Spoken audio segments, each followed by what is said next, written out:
Imagine, if you will, the world as it stood in the waning months of 1951, a year defined by the long shadows of the mid-20th century, where the echoes of a global conflict still vibrated through the cobblestone streets of Europe and the bustling avenues of North America. In the city of Paris, the air was often thick with a damp, silver mist that rolled off the River Seine, curling around the grand,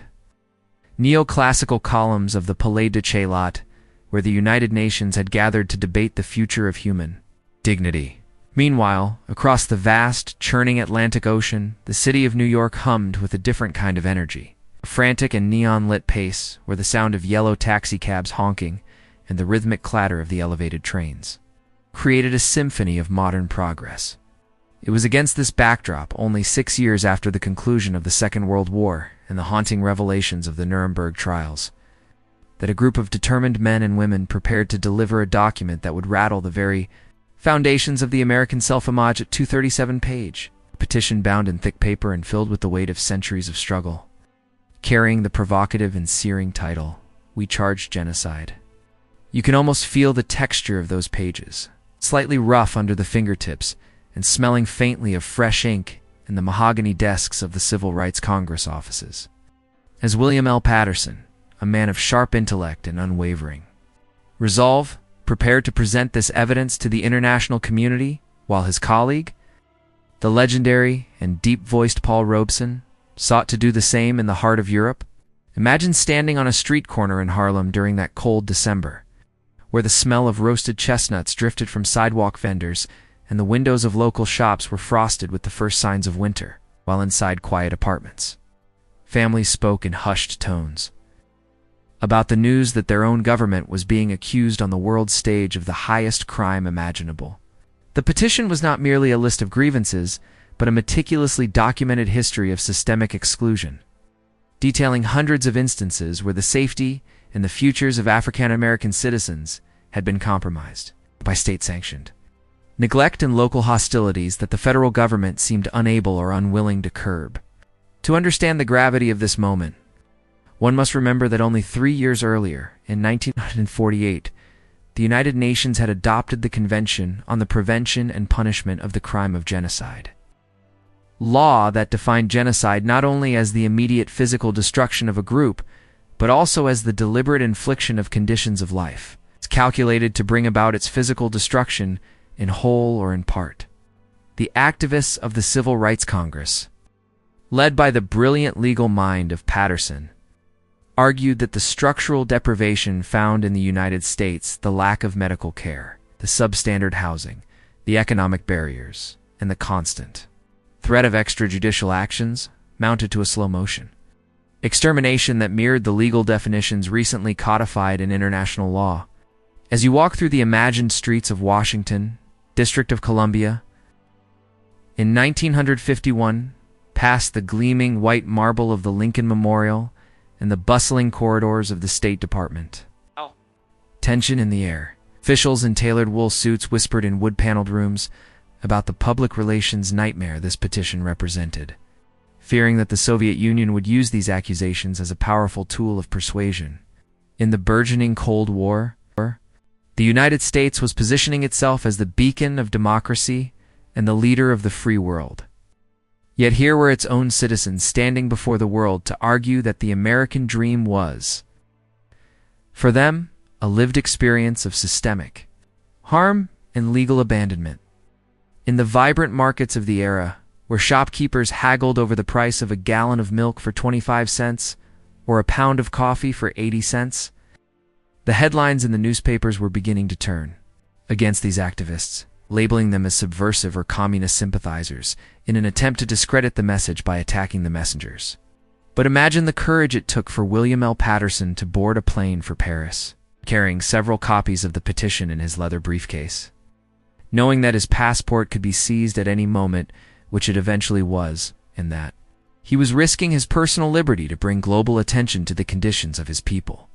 At the same time, Paul Robeson, whose voice was like a rolling thunder that could fill the grandest concert halls of London and Moscow, found himself silenced at home, his right to travel revoked by a government that feared his influence abroad. Yet his spirit remained embedded in every word of the document that accused the nation of failing its most fundamental moral obligations. The petition itself was a sprawling narrative of human experience, moving from the crowded tenements of northern cities, where the air was heavy with the soot of coal fires, to the dusty, rural roads of the deep south where the sound of cicadas, in the heat of August, was often interrupted by the arrival of unconstitutional local patrols. It spoke of legal lynchings, where the courtroom was used as a theater for predetermined outcomes. And it spoke of economic genocide, where the denial of jobs and the forcing of families into extreme poverty led to higher rates of illness and a shorter lifespan, a form of violence that left no visible scars but was no less effective at thinning the ranks of a population. If you were there, standing in the marble hallways of the United Nations, you might have seen the delegates from newly independent nations in Africa and Asia looking on with keen interest, their own histories of colonial struggle making them sympathetic to the idea that a powerful state could indeed be guilty of such crimes against its own subjects. The American delegation, however, worked feverishly behind the scenes to ensure the petition was never formally debated, using every ounce of diplomatic leverage to keep the domestic affairs of the United States off the international agenda, effectively silencing the document in the very halls designed to give voice to the voiceless. Yet the impact was undeniable. The We Charge Genocide petition forced the United States to reckon with its image, leading to a slow and often reluctant shift in federal policy as the government realized that it could not win the hearts and minds of the world while maintaining a system of visible and systemic inequality at home.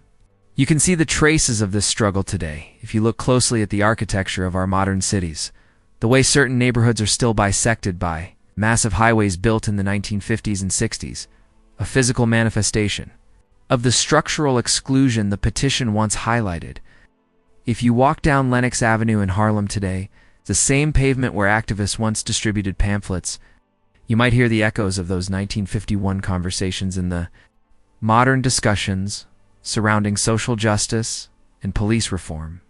The petition's argument that genocide can be a slow death caused by systemic neglect resonates with contemporary debates about environmental justice, healthcare disparities, and the school-to-prison pipeline, proving that the questions raised by Patterson and Robeson were not just for their time, but for all time. The document remains a haunting reminder of the power of legal language to challenge state authority, and it asks us to consider the definition of a crime. Is it only the sudden act of violence, or is it also the quiet daily erosion of a group's right to thrive and survive? As the sun set over Paris in late December of 1951, the lights of the city began to twinkle, reflecting off the wet pavement where diplomats stepped into their black sedans, leaving behind the petitions and the protesters. Yet the ideas contained within those 237 pages could not be so easily driven away. They traveled back across the ocean, tucked into the hearts of activists who would go on to lead the civil rights movement of the 1960s. People like a young Martin Luther King Jr. or a courageous Rosa Parks, who surely understood that the internationalization of their struggle was a necessary step in the long march toward justice. Think of the school children of that era, sitting at wooden desks and practicing their cursive writing, unaware that a few blocks away, history was being made by men who were being shadowed by federal agents for the crime of demanding that the United States live up to the words of its own Constitution. The smell of old libraries, the scent of vanilla and decaying lignin is what one experiences today when handling the original copies of the petition kept in historical archives, a tactile connection to a moment when the world was forced to look into a mirror and see a reflection it did not yet want to acknowledge. The legacy of We Charge Genocide is a testament to the fact that progress is rarely a straight line. It is a jagged path of brave accusations, institutional resistance, and the slow, grinding work of turning a radical idea into a self-evident truth. When we look at the skyscrapers of modern New York or the updated halls of the United Nations today, we are seeing buildings that stand on the foundations laid by these early pioneers, who understood that silence is the greatest ally of injustice, and that the world must be told when a superpower fails its people. This story is a bridge between the post-war world of 1951 and the digital landscape of the 21st century. showing us that while the technology of communication has changed from clacking typewriters and telegrams to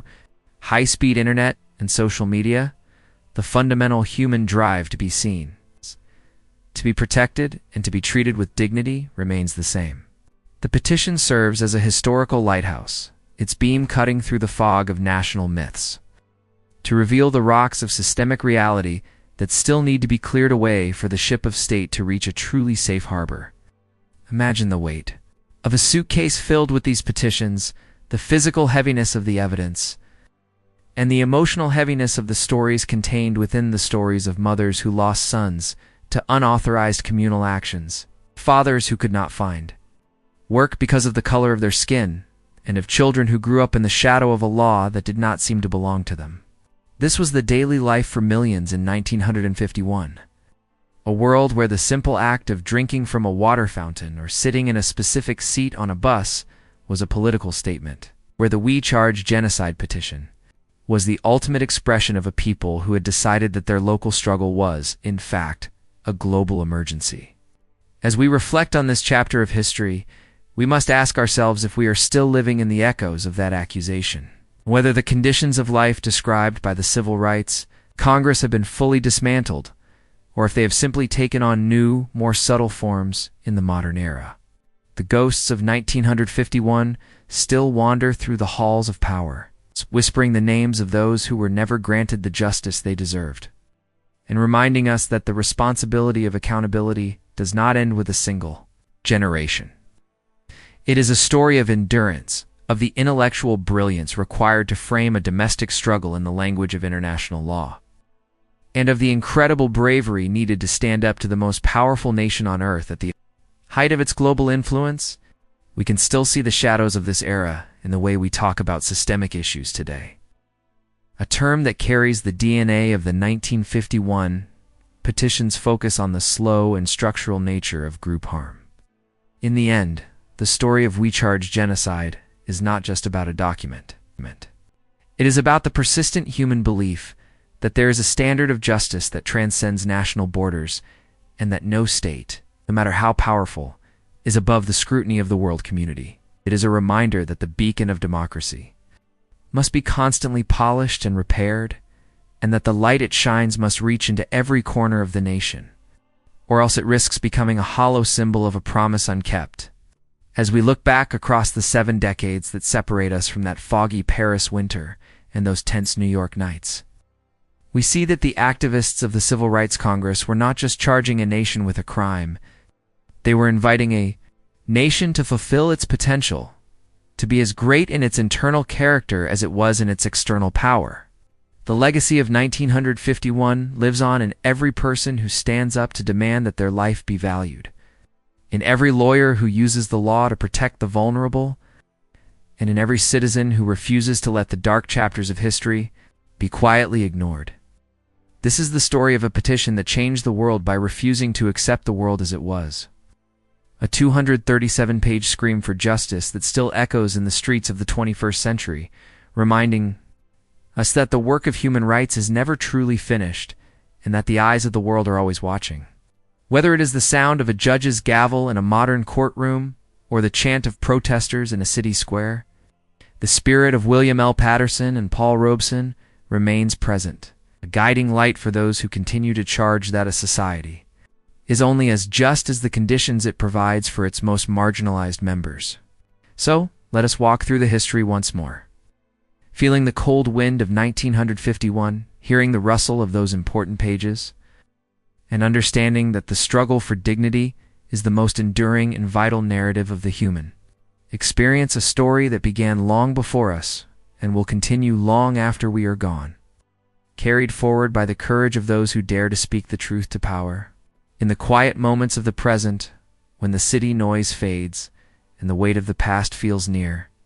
we can almost hear the rhythmic clack of those 1950s typewriters, each keystroke a blow against silence, each sentence a brick in the wall of a more just future, and each name recorded in the petition, a life that refused to be forgotten in the grand sweep of time. It is a story of how a small group of people with a big idea can force a superpower to look at itself in the mirror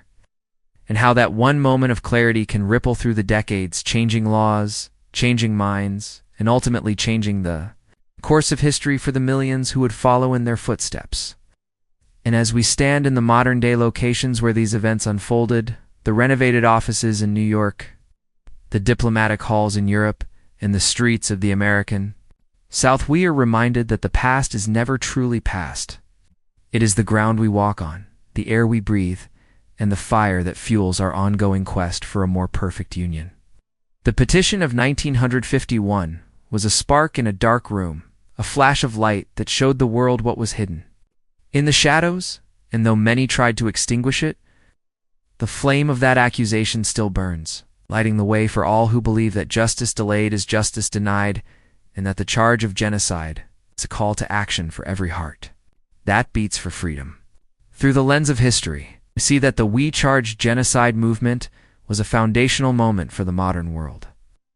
a bridge between the horrors of the past and the hopes of the future, and a reminder that the voice of the people, when raised in truth and law, can never be truly silenced.